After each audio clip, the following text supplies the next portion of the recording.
Ladies and gentlemen, welcome back to the Intelligent Moron with Alex Silva. Today is Thursday, July 15th, and if you're living in the Central Valley of California, you're a bit relieved because it's not as hot as it was this past weekend.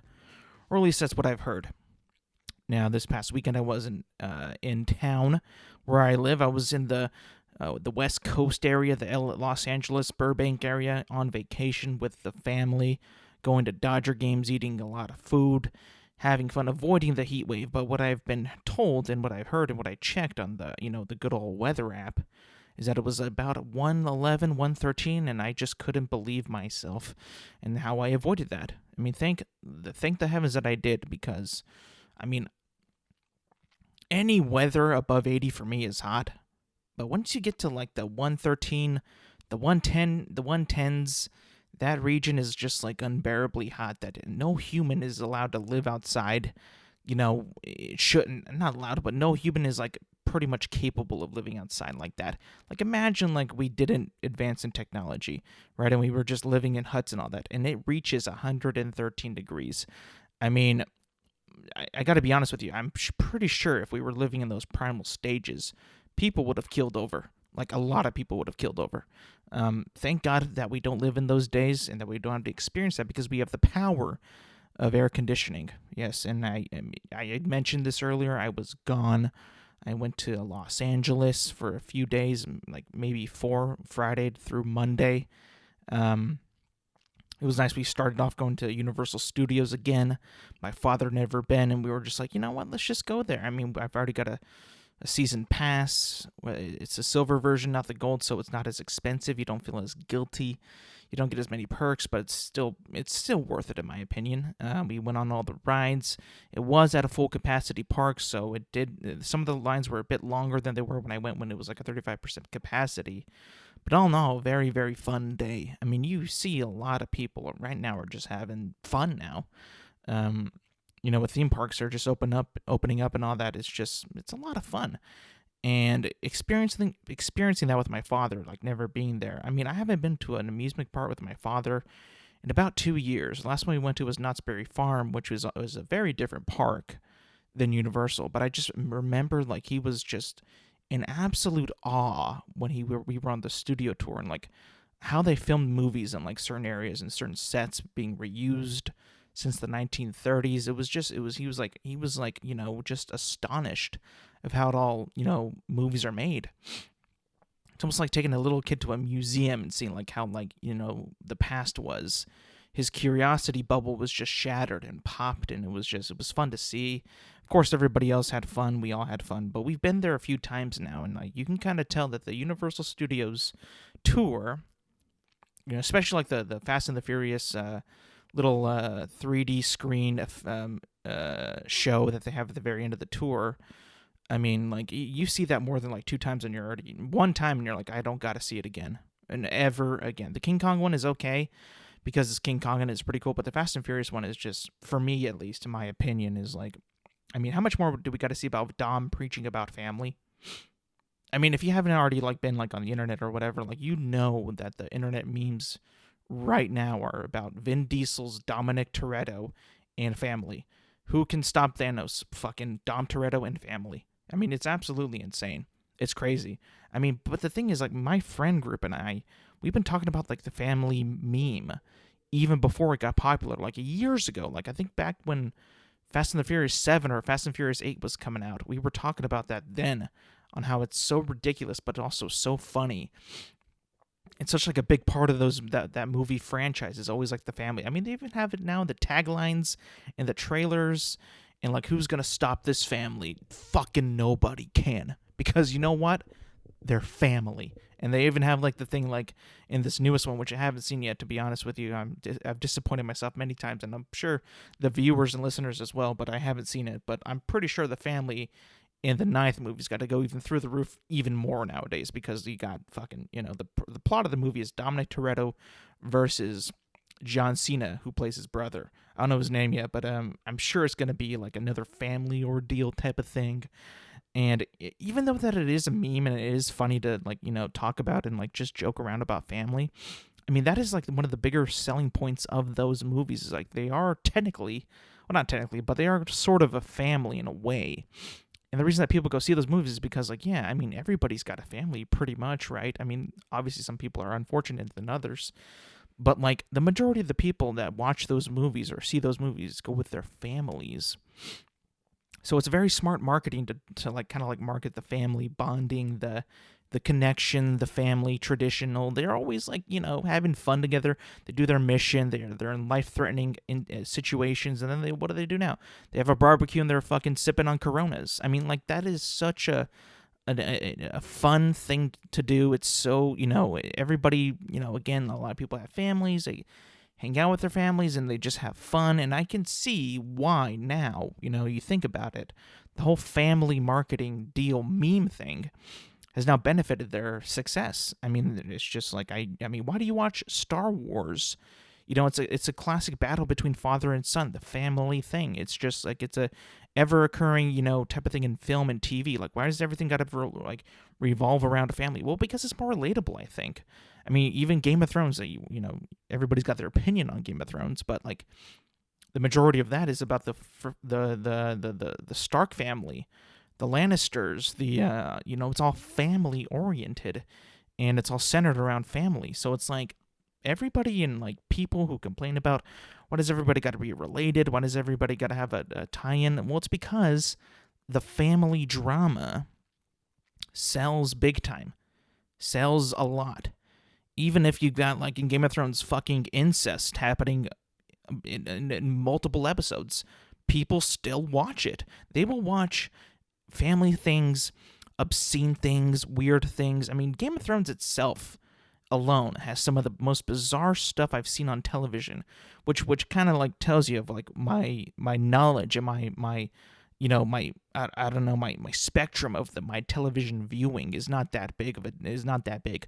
I'm sure there are more television shows that I've not seen that I have that go even deeper than that, or crazier, or more, push the boundaries even more than Game of Thrones. I mean, they've got to. I mean, I would only assume. Like, I'm sure, like, Netflix or some other streaming services got a show that's, like, bizarre about that. I mean, like, I've heard, like, the Crown is pretty cool, because that's all about the royal family. Again, family business. All that. It's so marketable. It's so relatable, and that's why people watch it. Not many people are going to watch, like, these, I don't know, like, what was the Marvel movie that just came out? Black Widow is about Black Widow's family. Her sister, her brother, her mother are all in it. I think it's her mother and brother. I don't know. I could be wrong. But it is her family members. And I haven't seen it yet personally, and but I would see it. I don't know if I would see it in theaters right now, just because I kind of don't want to, but I'll maybe wait for Disney Plus, but I'll check it out. But it does, market that and feel like more of a family event type of thing. A Quiet Place 2 is family oriented too. That 1 and 2 are family oriented. So it's like, we joke about the family being a meme and all that, but when we talk about family and the meaning behind it, and that the theme of those movies and other franchises and other television shows as well, that is really the key to making, I believe, like, a very commercial type of media that people will want to watch. It's weird because I never thought of it that way. You always never, like, I never approached the movies like who's related to who. I just kind of, like, the plot. But there's always that kind of, like, family undertone type of thing, like, oh, this is your brother, your father, your mother, your sister, whatever that be. But it's just like, yeah, we can all kind of relate to those movies and medias because of, family. So at the end of the day, we can make fun of the family meme the entire time, but at the end of the day, we also are attracted to that type of media and consume that kind of entertainment. So, I mean, kudos again to Fast and Furious for capitalizing on that whole family thing, and also kind of making, you having fun with it. About the only thing that can stop Thanos or any meme that you've seen. How do we stop coronavirus? How do we stop this? How do we stop a nuclear fallout? Family. Vin Diesel's Dominic Toretto saying family.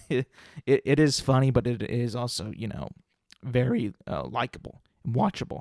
I got from that because of the damn tour at Universal Studios, because they got to update that, because, as much as I like those movies, it is kind of outdated. It is very cheesy, and that's how you end the tour. But it is, it's one of Universal's bigger, if not their biggest IP. So I understand why they put that in there. But yeah, Universal was fun, a lot of fun there. And then we got to the game, which was on Saturday, where the Dodgers tied the home record for the most runs scored at Dodger Stadium, I believe, which was 22.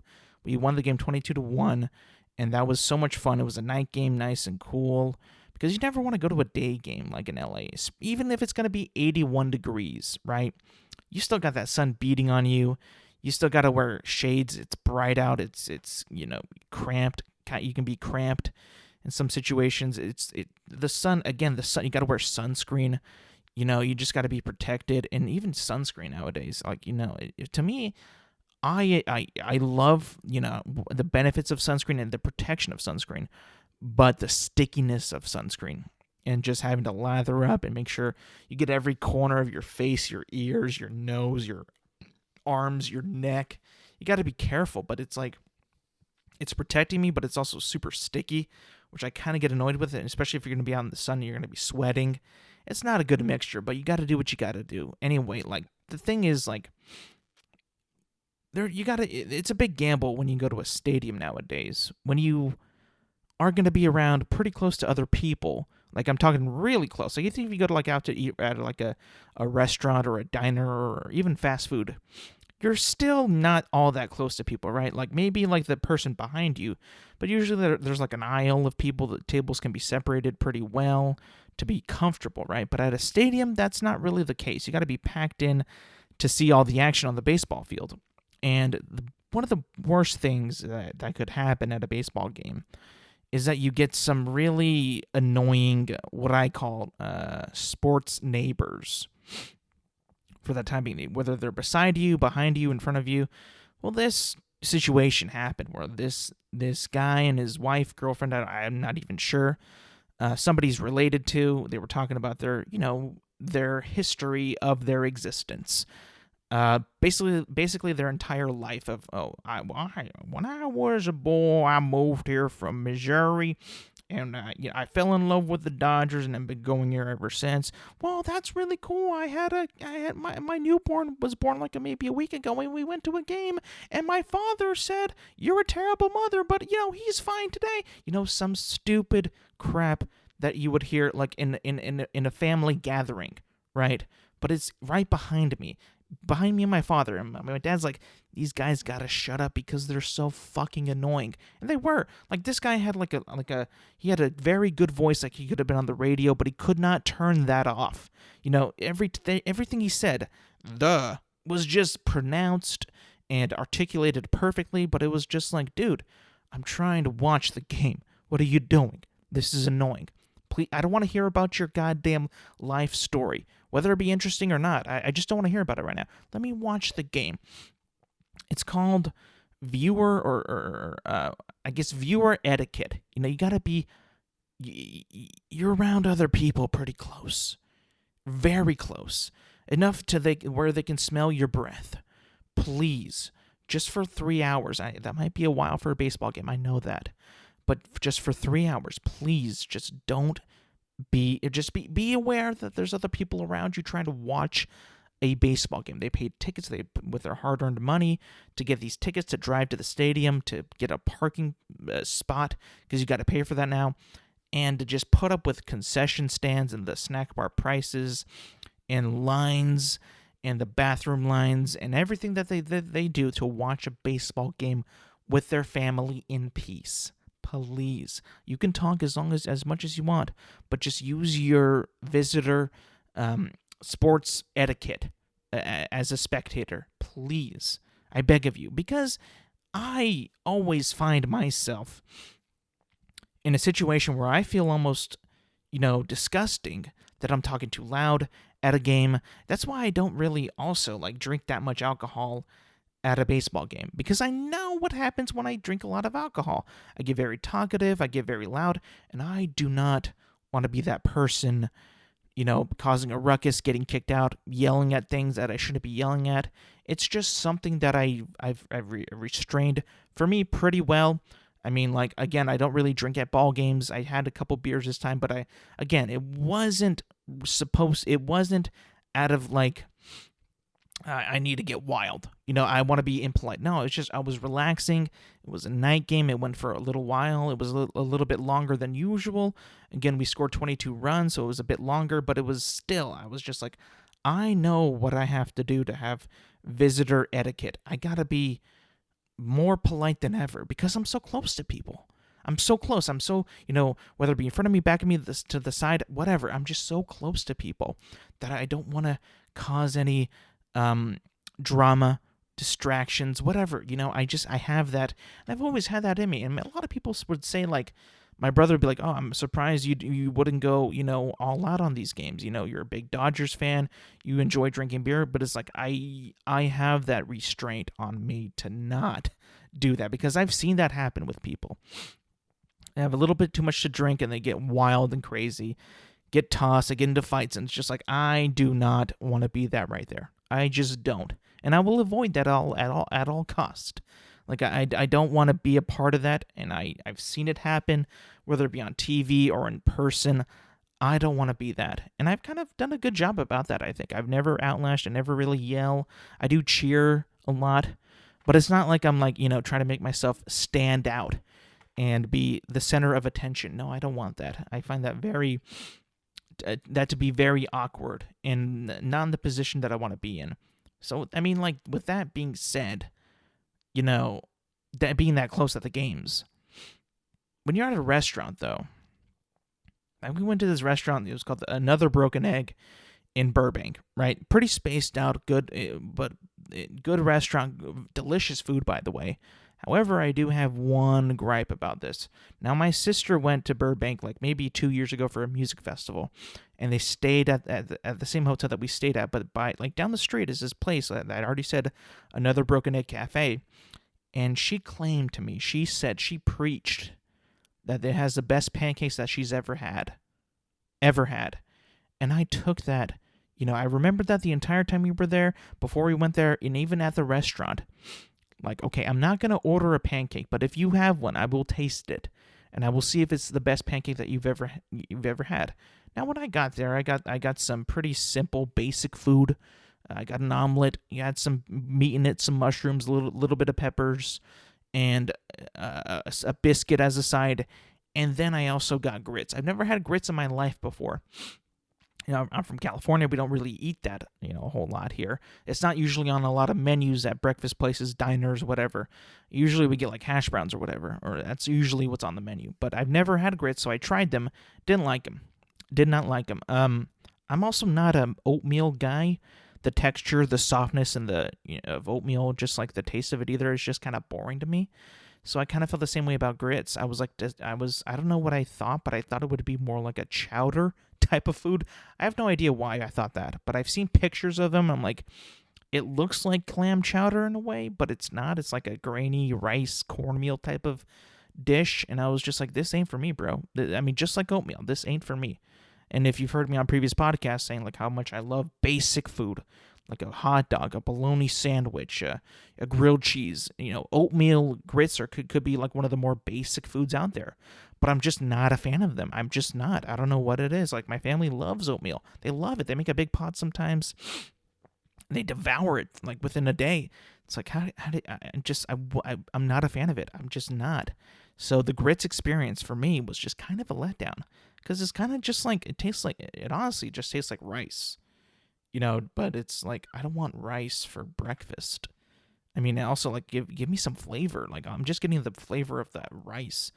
I didn't taste any salt. I mean, it could have used like maybe some sugar. I mean, like, maybe if you wanted to. I've also heard of like cheesy grits, which are those would be pretty good. What are those? Are those any different? Like, those got to be better with cheese, right? Anyway, so back to the pancake. She gets a pancake, right? So does my brother. I try his because my brother's pancake is a basic buttermilk pancake. Hers has fruit on it, some whipped cream. I'm like, I'm not going to judge that because, for one, I don't like too much fluff on my pancake. I'm just go with maple butter and some syrup. That's all I need. That's all I need, and I'm good. So I try his, and I'm like, I'm chewing it. I noticed at first that it's kind of flat. Like, it's not like a crepe flat or a Swedish pancake, but it's kind of like thin. So I'm looking at it like, I don't know about this, and I don't know about you guys, but I'm a fluffy pancake guy. Like, I like the fluffiness of the pancake because it feels like I'm just eating more, and it's more of a treat. Pancakes are more of like a treat. Eggs, not so much. Bacon, kind of. Potatoes, not a treat, but a pancake is like a dessert item of the breakfast menu. So whenever I get a pancake, it's like, well, it's got to be cakey. It's got to be thick. Can't be too thin. It can't be too flat, or it's like a crepe or whatever. So I'm eating this piece of pancake, and my brother's saying the same thing. It's the best I've ever had. So is my father, the best I've ever had. I guess that we just have different tastes in pancakes because it just wasn't fluffy enough. Yeah, the flavor was pretty good, but it's like I need kind of a little bit more fluff to it. Like, it's just too flat. It's too thin. I don't enjoy this. I wanted a more, fluffy type, not doughy, but like sweeter pancake, but I just didn't get that. So I'm thinking like, okay, well, I just got to be like the worst food critic out there. Like, is it my fault? I mean, I have no idea. But it's like, you got to keep those expectations low. I mean, with me, I figure like, I'm a big food critic. I mean, I got a lot of opinions on food and all that. But I just got to she said to me the best pancakes she's ever had. But I'm thinking like the pancakes that you make are pretty fluffy. So I'm like, I'm sure like they got to be like, fluffy for you to like, right? Otherwise, why would you even like think that it's that good, or why would you even make fluffy pancakes? So I was a bit disappointed in that. I was a bit let down. I was like, this is definitely not the best pancake I've ever had. There was a place where we used to go when I was in college. Me and my buddy, he would give me some free food. And other people too, not just me. But we had his I believe it was his godmother that ran the shop. It's no longer in business, sadly. But she made these big, thick pancakes, and they were gigantic too. But they were so buttery and syrupy. You put the syrup on them, but they were so fluffy too. They had such a great taste, and I loved them so much. I could never finish them, by the way. But it was so delicious because they just had all the things that you would want in a pancake. Like soft, buttery, a lot of syrup, fluffy. I'm like, oh, this is a pancake, baby. This is a pancake. Because you got to remember, it's not a pie. The crust isn't super thin, and the filling is not like a fruity filling. It's a cake. It's got to be cakey, thick. It's got to be airy too. It's not so chewy. This pancake that I had that was acclaimed the best pancake they've ever had was kind of chewy, and I was like, I don't really like it. And maybe because it was kind of cold when I had it. Like, it could have been warmer when I had it, but I don't know. I just didn't feel like it was like even close to the best pancake that I've ever had. I mean, I was a bit disappointed, I gotta say. Besides that, eating all that food and like just being like fed like a king this weekend, by the way, was not good for your boy's stomach or digestive tract. Let me tell you this, it was bad. It was very bad. I'll give you like what I ate during that long weekend. So we went on Friday. We get there, we go to the game. No, Universal, sorry. We eat food at Universal, pizza, pretty starchy, pretty thick. Big slices. Second day, or that night, we eat Mexican food, which was pretty good. The next day, we get that another Broken Egg Cafe. A lot of food, starchy, a lot of food, thick. We go to the game, hot dogs, beer, another hot dog, and then wake up the next day. We went to a day game, so I didn't eat. We had breakfast at the hotel, which was also like eggs and sausage and all that. Pretty thick breakfast, and then we go to the game, eat more hot dogs, and then that same night,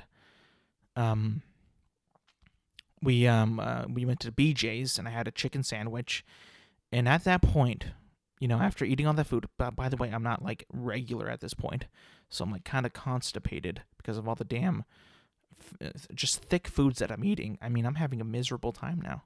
Like, I'm eating so much food that I regularly don't eat.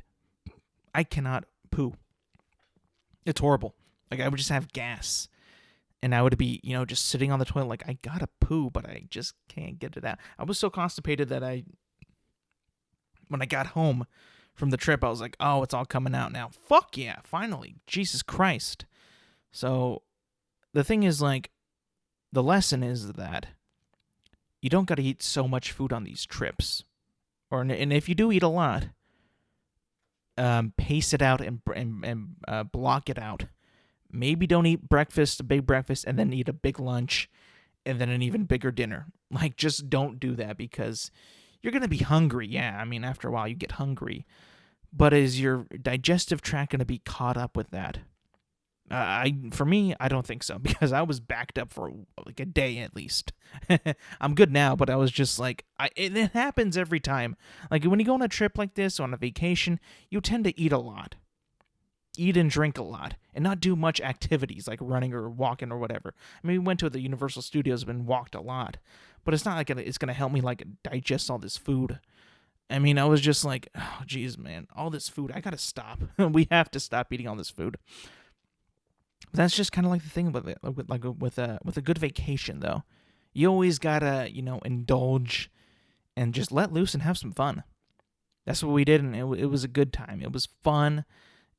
It was cool. The hotel was nice, except for the damn service, though. I mean, I got to tell you this. The Marriott Spring Hill in Burbank, it was just not a good experience hotel service-wise. I mean, my father asked for towels and the room to be cleaned. We went to the day game on Sunday.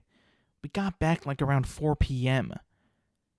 and the room wasn't even touched. Nothing was cleaned, because they do this thing like with COVID now. You gotta like request service for it to get cleaned. So we did that the night before, though. We already said that, like, we're leaving by like 11. We'll be back by like 4. Can you clean the room? They said, yeah, we'll do that. Sure, no problem. And then we come back and it's just an absolute, just as we left it. I was just like, what is going on here? How are we supposed to live? I feel filthy. I need new towels.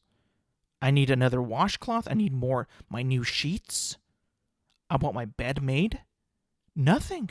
And then that wasn't even the worst part. We got back, and my dad is like ordering more towels. Hey, we didn't get them. Can you bring them up, please? Thank you. And then we, waited an hour, 45 minutes, no towels. Calls them again. Yo, I called for towels like maybe about 45 minutes ago. They're not here yet. Oh, yeah, sir, we'll get them up right now as soon as we can. Okay, cool. Another half an hour goes by. No towels. I'm like, Bretta, we got to shower. We're going to go out to dinner. I got to go shower. I got to clean up. I'm filthy right here. Please. We need those towels. And then, another 20 minutes goes by. It's like, where are the towels at? They're not here. Called again. Hey, bring these towels up, please, or I'm going to go down there and get them. He didn't say that, but it was like he was in that mode, like, okay, like, well, if there's no towels, I got to go in the hallway and scope it out and see if there's like a housekeeping cart or whatever, and just take some towels, because they're not even coming up. Surely enough, we get the towels, and they're like hot, like they were out of the dryer or whatever. Like, just tell us that you're drying the towels. The more you say, like, oh, they're coming up or they'll be right there, it's just like, and they're not even coming, is like, well, now you're lying to me, which I don't like, or my father likes. So it's like, just be honest with us, please, hotel employees, housekeeping, whatever you want to call it. Just be honest. Don't lie to us, because we wanted to go to dinner, and it's like, we're going to be delaying our plans. Got to shower. I know I sound like a big baby right now. I do. I know it. But it's like, when you're just waiting to shower, when you're sticky, when you smell, when the goddamn for a hotel that can pretty much, like, is notoriously, I've known, to be cool in the room the entire time, that can get down to a pretty cool 68 degrees, could not get past 73 in this hotel with 5 people in it. is just obscene. I don't know what was wrong with it. Maybe the AC unit in the room was like rattling, so maybe it was just like not the best AC unit. But it was kind of just like this stay is kind of like the room service, the AC, the bed, the service was just kind of mediocre. And I was just like, all right, well, it's time to go home. I mean, we had fun, but it was just like the room service, the hotel service, the whatever you want to call it, wasn't the best. I know if I sound like I'm complaining, I'm sorry, but it was just, I expect a little bit better out of a Marriott Bonvoy, in Burbank, California. Just a little bit better. Let's see, oh yeah, I mean, like, by the way, when I was at the game too, like the second game, I had some nachos, by the way. And I know that I've said this previously, I don't get nachos at ballparks or like the movies or whatever, but that was offered some like to share, like, do you want any? I was like, yeah, I'll take a couple. And I had some, they were fine, whatever, but then immediately I had to go to the bathroom. And you already know what kind I had to go. I go to the bathroom and I exploded. It's like all the food that was backed up just whoop came out. And then I was just like, this bathroom is kind of, it needs to be louder. Like I can hear people, but like there needs to be a fan in here or some type of air vent or whatever. Like this has got to be like a mandatory thing in every bathroom in the United States of America, because unlike in Europe or, the Middle East or anywhere else, like they don't eat as much shitty food or as high fatty food or as high like, spicy food as we do in the States. Like where we could like turn a bathroom over after one meal. Americans can. So I want a proposition that we can get every single bathroom, every public bathroom in the United States, a very, very loud fan, not only for ventilation, but to help mask sound of it going number 2. Because there is nothing worse than walking into a bathroom and literally like behind like this thin plastic door that doesn't even go all the way down, that you can see the person's feet or their legs, even if it's even that bad. That thin door, he's absolutely destroying that toilet. I don't want to hear that. I don't want to hear him doing his business. I don't want to smell it either, but I would rather not hear it. I would rather much not hear it, or them hear me. They should not be able to hear me. We need to install a fan that is as loud as a Harrier jet, because one of the bigger things of me being scared to go to the bathroom, number 2, is that there's never a fan in there. There's got to be one, please. It's only common knowledge. Whenever you go to the bathroom at your house, you turn on the fan because 1, it gets rid of the smell faster, but 2, it's kind of loud, and it masks the sound of you doing your business. Please. It would benefit everybody. Men, women, whatever. It would be beneficial for us because we eat the worst shit ever. We are not... all these processed foods at theme parks, ball games, restaurants, fast food, whatever. We have some of the most violent bathroom visits of all time. We have to. There is no way that you can tell me that a country like Italy, who eats like a bunch of cheese and bread and all that, wine, grapes, fruit, you can tell by the people they're much more skinnier than we are. They obviously got to be eating better, or maybe just not as much. But they can't possibly have as bad of a diet. Their diet has got to be better than ours has to be, because we see it every day. The experience of going to the bathroom, number 2, is just not natural. And even in your own place, like you eat like McDonald's or something like that, and you got like some or Taco Bell. My God, you get explosive diarrhea. Your stomach turns. You get like, it's not going to be a pretty number 2. So my proposition again, in the United States, where we got the worst diets, the worst food, most people out of shape, overweight, whatever, we got to have bathrooms that are able to withstand the sound and the smell of what we consume. We are clearly behind in the research and the technology developed for public bathrooms and in general, all bathrooms in this country. I don't want to ever walk into a bathroom again without a fan. The bathroom needs a fan. It's mandatory. The bathroom fan has got to be mandatory. It's got to be. Because this is just too much. It prevents me from wanting to use the restroom in a public place, and that could be a bad thing on my health. Not going number 2 when you gotta go. You gotta go. You just gotta go. Make it easier for me to want to relieve my bowels or move them, whatever it's called. It's just gotta be easier because it's not easy. And I would probably put going to the public restroom for me is a bigger fear than sharks or like heights. It can be actually terrifying. It really could be. I mean, it's got to be America's number one fear. It's got to be because I'm never comfortable with it. Also, the toilet paper at the stadium. Oh my God, it was like half a ply.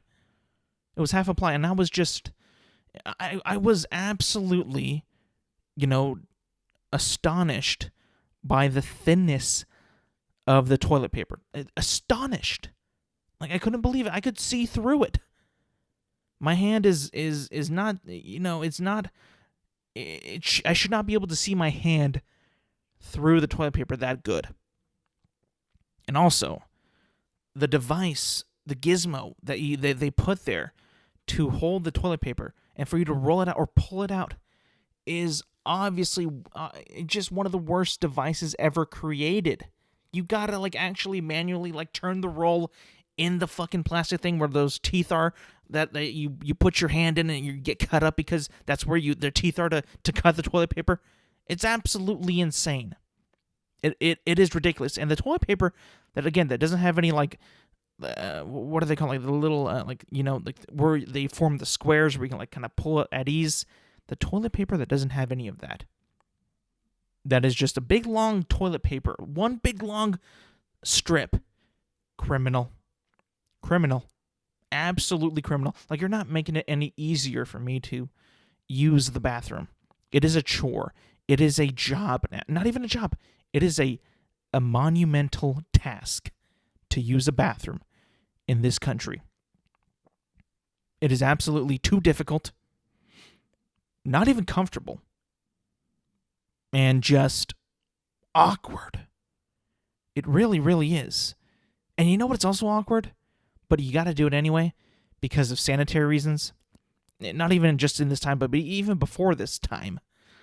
Putting a thin, scratchy, uncomfortable paper on the toilet seat, and then sitting on it has got to be the most awkward and unnatural thing that we've ever done. I'm talking about more unnatural than I don't even know. But it's so uncomfortable, so unnatural, such a weird feeling that I actually feel dirtier when I sit on that than on the bear seat. I do. I don't know what it is, but it's my fluids, it's stickier. I feel slippery. At the same time, I feel like I'm just like missing the toilet bowl. It feels so weird. It is one of the most weirdest nobody I know, I think, actually enjoys putting that scratchy thin paper on the toilet seat. I don't think anybody does because it's so awkward and just unnatural. There's sometimes I just want to take it out, flush it down, and then just sit on the bare seat, even though I know that's so disgusting. Bacteria, germs. It's such a bad situation. But again, it's what am I going to suffer? My hygiene or my comfort? I mean, you got to pick one. I mean, think about it. If you're already in a cramped stall and getting out the toilet paper is just an absolute chore of a task, and then obviously the smell is bad, people can hear you dumping, There is no better way. There's got to be no better cure or to put you a little bit more at ease than to not poo with that shitty cover on the seat. It's got to be. I haven't done it because I do fear the germs on the seat, because I've seen some pretty messed up seats. So you got to clean the seat before you even get. It's like, mother of God. Public toilets in this country is just an unnecessary, uncomfortable mess. It just is. There's no other way to put it. It's very bad, and it's something that needs to be resolved. It really does, because there's nothing more important being in a public place than having a public bathroom. That is above food, that is above a seat, that is above a spot in line. You can look at baseball games, football games, music festivals. You've got to have a bathroom everywhere. Porta potty, anything. You got to have one. It's mandatory. And I think that something that's mandatory like this is going to be held to a higher standard so that we could easily relieve ourselves and not be uncomfortable doing it. Because nobody enjoys an uncomfortable relief session, bathroom visit, whatever. Nobody likes that. So I'm pleading to the country here. Let's not make a public bathroom or a public restroom, whatever, porta potty. Let's not make this such a big task. We got to make it more pleasurable. We got to make it more enjoyable, more comfortable. Please. I can't tell you how many times I've had to plan my bathroom breaks just so I can avoid a public bathroom visit. Many, many, many, many times. I don't want to have to keep doing that anymore. It's got to stop. We got to move on from that. We got to make bathrooms a better place. They need to be a better place.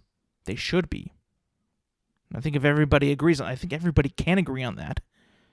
Why don't we do it? It's very simple, in my opinion. Very, very simple. Well, at this point of this recording of this episode, it is now the All-Star break for the MLB, so I will be talking about what I haven't talked about in a while. Sports, obviously, but also the Dodgers. Yes, the Los Angeles Dodgers, my team. I'm going to give a little bit of a recap of where I think that, where we're at right now and how we can improve, how we can be better at our, playing baseball and everything that we've been doing, the organization, the players that we got. What are we going to be like? How do we focus and how do we actually get back to where we were last season, winning the World Series? Now, if you're a fan like I am and you've been following baseball for a while, especially this year, you probably have heard that the big story about the National League West is that who's going to win it, the Dodgers or the Padres? Well, I didn't think that the San Francisco Giants would be in that consideration either, or a contender for the division. No way, no how did I think that. And I think I've seen a lot of articles and a lot of polls and a lot of listings of what is the biggest standout to you this MLB season, this Major League Baseball season. And I got to agree with them. Definitely the San Francisco Giants, to me, have been the biggest surprise of the season because nobody knows. I don't even know who's like their players. Like, I know some of them, but the new ones, I'm like, who are these guys? Who's their manager? After Bruce Bochy, I'm like, okay, the last season that they had without him, they were kind of trash. How's it going to be without them? Are they going to adjust? Are they going to build a new team? Are they going to rebuild? What's going to happen? I'm looking at the standings right now. The San Francisco Giants have 57 wins and 32 losses. Now, we have 56 wins and 35 losses. San Diego has 53 wins and 40 losses. So it's pretty tight. It's going to be tight for a while, but it just... Seeing how good that the Giants are now, like they're hitting, pitching, defensive play, emerging stars like Yastrzemski, Solano, Posey is still there, Belt's still there, Crawford. I hate all those guys because they are on the Giants, and I'm a Dodgers fan. So that's kind of, obviously I have a bias because I am a Dodgers fan, but I got to give it to them. I got to give them credit. I got to say yo, nobody saw this coming. Like, nobody did. And you proved everybody wrong. So I got to give you props and respect because I don't got to like you. because, obviously, but I do got to give respect. I really do, because last year, the year before that, you guys weren't very good, pretty mediocre, at the bottom of the division, really, the league. So, again, props to you guys, respect to you. You turned it around when nobody thought that you would. I mean, everybody says, like, the best work that you can do or improvement that you can do is when nobody is watching. And you guys did that because, for me, I wasn't watching. You were paying attention to you guys the past couple years. You obviously did a lot of work when when the world wasn't watching baseball, and I got to give you props. I respect where respect is given, or due, whatever. But again, I have a lot of friends that are Giants fans, and I despise their team, and I despise how they root for them, and I despise everything about it. But I got to give you props. Great job. I still believe that we will win the division, but I do not expect it to be easy at all, because I think that the Dodgers, are going to be a much better force in the second half of the season, because Bellinger's back. Justin Turner's hitting well. We're going to get Seager back, hopefully. Actually, I'm not sure if he's season-ending. I don't know. But we have Gavin Lux, Mike Yastrzemski. We got a lot of good players, good young players that could carry us. I mean, again, Mookie Betts has not been playing his best, but still, like the past 2 games that I was there, he hit home runs in both games. So I'm like, it's going to be there. He's going to eventually emerge. He's that type of player that you look and you see like, yeah, this guy's not happy about where he is, but he's going to get there. I can sense it. I feel it. I know it. It's going to happen. So we just got to give him some time, relieve some of that pressure. He didn't play in the All-Star game, which is a good thing, because sometimes I feel like the All-Star game for players can be like either beneficial or it could hurt them, in their progress through the season, or their, preparation, just how they feel overall, because it's like an entire week off. Maybe some players need that, because you're playing baseball. Like, you got games every single day. Sometimes you got double headers as well. So it's like you got to take the breaks off and take rest when you can, because it is a mountain that you're climbing with the MLB season. It is absolutely a long season. I mean, it's 162 games, like, without any delays or postponements without it. I mean, there's a lot to be done through that season. So I respect his decision to not play in the All-Star game, to just, get his mind right, get his body right, try to get some rest, some nutrition, some, treatment, whatever he had to do. I just think that we can only be going up from this point. We can win some games, string in some winning streaks to finish off strong. Hopefully I think that we can beat the Giants to get the first place in the division and not let San Diego creep back in, because I feel like with San Diego, I think that for me, it just seems like when I watch them, they're kind of streaky. They'll win some games and then they'll lose some games. Same with us, though, too. But I feel like right now the Giants, oh my God, they just win games. They put their head down and they just win. So it's so annoying to say that, but it's like, I gotta be real with you guys. I mean, this is what's happening. This is just how it is. So, like, I'm optimistic. I feel like it's gonna happen. I feel like Seager can come back and be good again, because his World Series MVP season last year was just such a spark, and like it's been long overdue, and he's just such a good player. But I also, I look at our team right now, and I'm like, these guys could beat anybody. I think, even with all the injuries and without the, you guys have probably already heard of the Trevor Bauer situation and what that did to the team. Now, I've heard a lot of things about Trevor Bauer and his story. It's been covered to death. I am not going to talk about it here. You could find that anywhere else, in another show, another podcast, whatever you listen to, you can find that. I'm sure you can find other people's takes on Trevor Bauer out there, but I will not be talking about that. Anyway, moving on. I do, however, though, think that whoever wins the NL West potentially could, be bounced out, early in the playoffs. I don't know what it is, but I feel like This year is just kind of like those years where like a wild card team could make it, pretty far, but I feel like also like you can never really bet against like the best team in the division, which still, even though the Giants have the best record, I believe, I still think that it's possible that we can overtake it. And, reassure that we are the defending champs. We still have the better team, if not the best team in Major League Baseball. So, I don't know. I mean, it's tricky. Baseball's weird like that. It's very weird. I mean, last year we had 60 games to get to the playoffs and then the World Series. People can call that an asterisk season, whatever you want to call it, because in baseball, what people don't know is that you can have so many ups and downs and highs and lows, peaks and valleys throughout the entire season. And one loss in MLB in baseball means really nothing. It just doesn't mean as much as it matters like in football or even basketball, where they play 82 games. Football, they play 17 now. So one loss could like fuck you up for the entire season or fuck up your positioning for the playoffs. So one loss again in baseball. Now, if you start losing series, and see that's where that counts for me, because when you get to the playoffs or the postseason, you play series. You play like the best out of 5, the best out of 7. So like being able to win a series, in my opinion, is a lot better than just winning game 1 or the next game or the next game. Yeah, I mean, like, because there's always that factor of like you have a lead, you're comfortable, and you just let off the gas a little bit. And that happens to more people than they think. I mean, you would be surprised of how like professional basketball, baseball players that will let off the gas because they have that cushion, that lead where, okay, they can score here, they can do all this, but we're fine. They can even win this game, we'll be fine. And then with the flip of a switch, they lose the series or they lose the game or whatever. I mean, just look at what happened to Atlanta when they played the Patriots in the Super Bowl. They had a 28-3 lead, and they blew it and lost.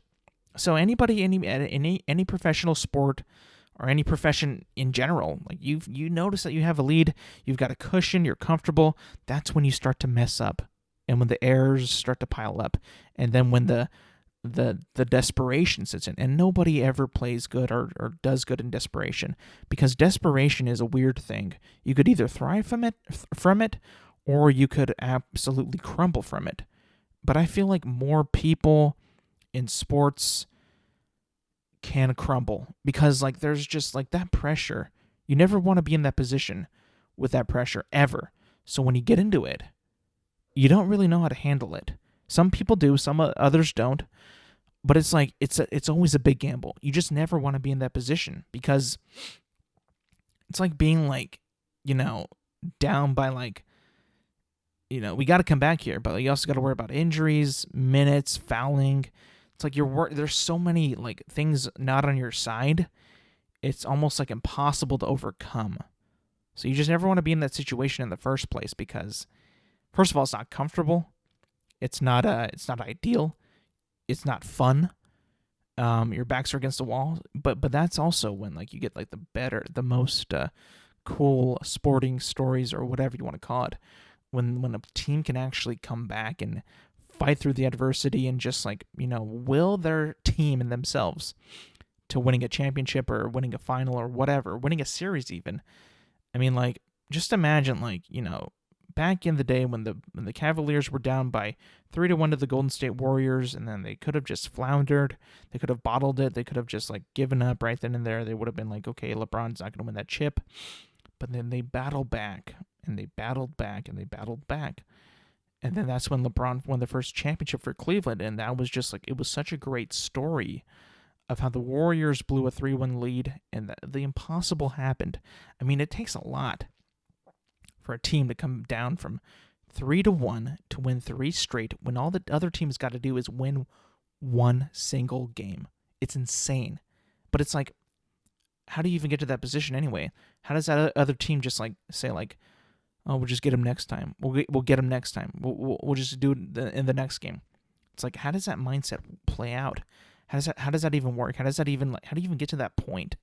There's got to be some infrastructure in that team that just like, is broken, that they couldn't have done that year. So it's like, it's crazy. I mean, like, again, like baseball, again, very different. You play a lot of sports. You might even like see like a lineup that's completely different from the opening day lineup.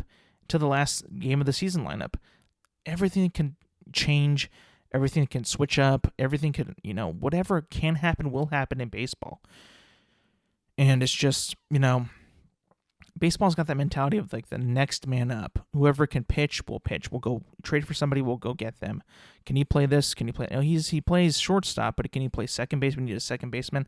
Oh, he plays first base. We got to get an actual third baseman. He's going to be moving a lot more, but can he play it? Sure, coach, I can play it. I'll do it for the team. So it's like it all boils down to the, who's capable and who can actually be, put in that situation to thrive and to not be afraid to be uncomfortable and be put in that situation where it's like, well, it's not what I was, what I get paid for. I'm a first baseman, but I got to play second or third. So I'm just going to do whatever I can for the team. And you always got to love that in a player. In a player where they're just like, I'm going to do whatever it takes to win for this team. It's got to put a smile on your face because it just knows that that person knows that the team and then the club, the franchise, the organization, whatever, that it's bigger than him and that he actually cares and that he's willing to do, hustle or whatever. He'll play wherever, he'll do whatever, he'll bat wherever, he just wants to help win for the team. You just got to show respect for that because I just have so much respect. I love seeing those players, and I just want to keep seeing them. It's great. That's why I love sports. And that's why I love baseball, because it's always the next man up. It's always the next man up. Somebody's injured, next man up. Let's keep going. We got to keep the train rolling. Might hit some bumps on the way there, but it's just, we got to keep going. We just can't afford to stumble anymore. We got some bandages covering up some wounds, some cuts or scrapes, whatever. We're banged up, is what they like to say. Our team is banged up. In that situation at the end of the season, a lot of teams are banged up. They got injuries, they got, contract disputes, they got situations that they don't want to be in, a nagging injury, being put on the disabled list. It's just a lot of stuff that's happening that, you can't possibly finish a season, at your strongest, if that makes any sense. There's no way you can. You can be pretty close to it, but you might never be like at your full strength in the playoffs, postseason, at the championship, the final game, whatever it is. You just got to be, willing to play in that situation and try to win at all cost. And, baseball is one of the more sports where that comes out, and you can actually see like the players and the team, actually like scraping the bottom of a barrel just to make a dent in the playoffs or try to win. It's incredible, and that's why I love baseball so much, is because any of these teams can win it. Any of these teams can win the division, win the World Series, whatever, win a series, shock the world. It's all possible, and when it happens, it's just, it's so nice to see. Moving on to basketball in the finals. Well, I told you that I was expecting that the Bucks would win at least 2 games, if you listened to last week's episode, and maybe the weeks before that. I expected the Bucks to at least win 2 games, and I said that, and I was like, there's no way that the Milwaukee Bucks, who came back to the Brooklyn Nets and beat them in 7 games, that they're not going to at least win 1 game against the Phoenix Suns. And I said that when they were like maybe down 1-0, 2-0, I can't remember. But now they've tied it up 2-2. They just won 2 games in Milwaukee. They're going to go back to Phoenix, and they're going to play on Saturday. So, I'm not surprised about the results, the standings, the win count 2-2. But what I am surprised about is how they've come back in that last game yesterday. That was just insane. Phoenix was pulling their punches. They were leading most of the game. And then whatever switched on for Phoenix or for Milwaukee, it's got to be that Giannis Antetokounmpo block. It just set them off, man. And they were just going. Chris Middleton was just on fire with 40 points, and Giannis had 26. But it was just unbelievable to see how that turned. And just see that they have that fight still, and they're not going to back down. They're not going to give up. They're not going to roll over. Phoenix is really good. I still think Phoenix is the better team. But Milwaukee just showed that their passion and their will to just win that game last night. It was just amazing to watch, and it was just you can never really count out a team with Giannis on their team. Whether he stays in Milwaukee and goes to another team, whatever, wins a championship, whatever, he's going to be that player that brings the absolute grit and grind and passion to that team because he just shows it every freaking game. And it is amazing to watch. It's contagious. It's absolutely contagious. You just want to keep watching it because he influences his teammates, his own game. He is not a big ball hog. He wants to be better for the team. I mean, Chris Middleton had 40 points. Yeah, those are like Giannis numbers. Like Giannis could have had that and they might have lost. I mean, who knows? Like, but they needed Chris Middleton to show up in these last two games, and he has. So that's a very good thing for the Bucks and the Bucks fans to see. But I still think that the Phoenix Suns will win the finals. I got a good feeling about it. They're going back to Phoenix. They're going to play a couple games there and then go back to Milwaukee. So we'll see. I mean, like, it could go either team here now. I just feel like Phoenix is still better, but Milwaukee's just on a good path right now. They've been showing me the heart and the dedication and the work put into that team to get to that position to be tied 2-2. I mean, it is just awesome to watch, man. If you're not watching these finals, man, it is entertaining as hell. I'm sure they don't have the bigger market teams, but it's still, oh my god, it's amazing to watch. So that's some NBA cleanup talk right now. Again, I still think that the Phoenix Suns will win. But it won't surprise me it will surprise me if the Milwaukee Bucks win the finals, but it's having seen the games, seeing how that team plays, it won't be as shocking as I thought it would be. Because again, the Milwaukee Bucks are just playing out of their absolute minds right now. Out of their minds. And it's just great to see. It really is, because whether you say it could be rigged or not, I enjoy it. I enjoy it. It might be a blowout from here on out. Suns might win in 6. The Bucks could possibly win in 6.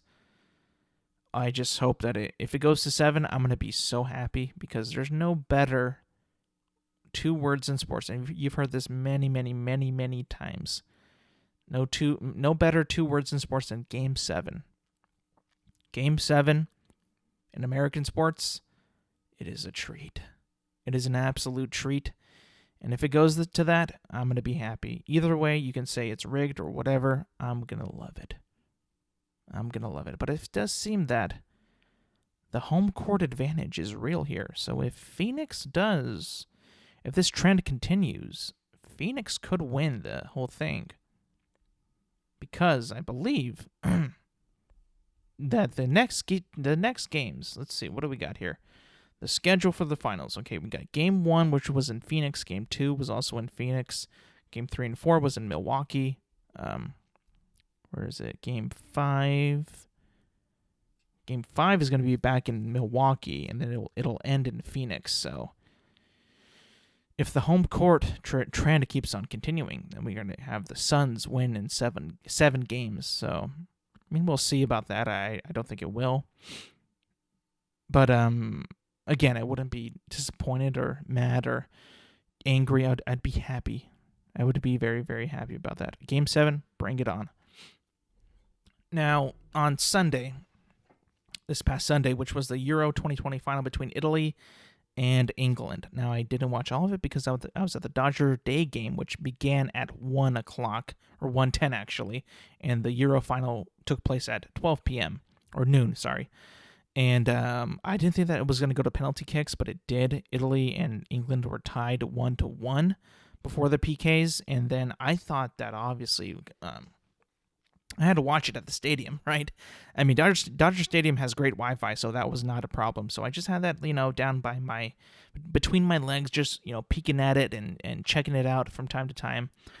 But when it went to PKs, I was just like, okay, I got to be glued to this. I got to watch it every second of this, because there's nothing better than a penalty shootout in soccer in a major international championship like the Euros or the World Cup, whatever, having England's pass of penalty kicks, losing to Germany, what have you, Italy just being so rock solid with them. But it was a good game. Italy did beat them in penalty kicks, and England did suffer a pretty big loss, in my opinion. Now, everybody's debating on why these certain players took the penalty kicks. Now, the people that missed them for England were the 3 in a row that kind of lost the game. Jordan Pickford did kind of save them in the end a bit, but it wasn't good enough. They just didn't take good penalty kicks. That's all it was. Just not good penalty kicks.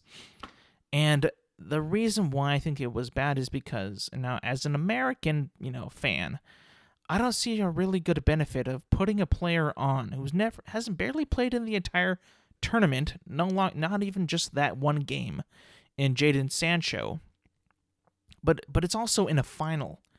I can get if he's good at penalties and all that, but he's not even accustomed to the crowd, to the atmosphere around them. I mean, he's on the bench, yes, but he's for some reason I feel like I gotta be on the field a bit, have some camaraderie with my teammates, and pass the ball around a little bit. I know that he's just gonna kick the ball into a penalty box, but into the goal. But still, I just feel like you got to have a little bit of atmosphere, got to get your legs loose a bit, and just kind of get, have a feel of the field.